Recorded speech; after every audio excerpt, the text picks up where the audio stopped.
Let's turn now to news on Yahoo. Shares are tumbling after reports said talks concerning a possible sale of Asian assets have hit an impasse. Our senior West Coast correspondent Jon Erlichman joins us now from San Francisco with the latest. Jon?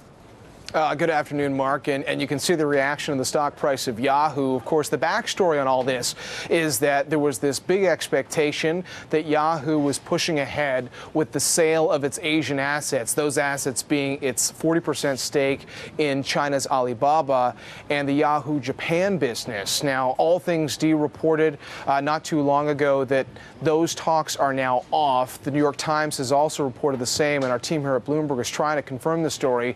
Investors concerned in large part because there have been huge questions about the future of Yahoo. What is going to drive this business going forward? Remember, it wasn't that long ago that the company was entertaining offers from private equity firms for a possible equity stake in the firm.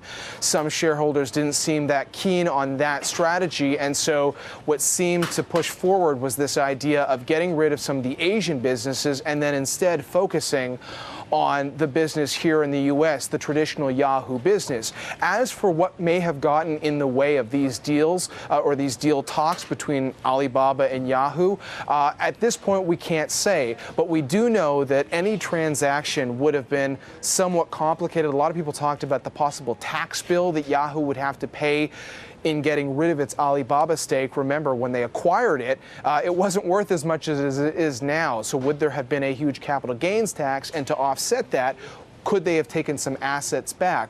Well, of course, the big question is, does Yahoo really need a whole bunch of assets back? And at the end of the day, is that the best course of action for the company? Again, we don't know the exact reason for the reports on why this is happening, but at the end of the day, investors are looking for big change. We've seen a new CEO. We just saw a huge board shakeup at the company, and this was seen as that next step in the course of action for the company. Now that it is not happening, you have to wonder what's going to be the big driver for the share price over the next 12 months, and how shareholders, big shareholders like Dan Loeb, who has been an instigator for change, is going to react to this development. Mark?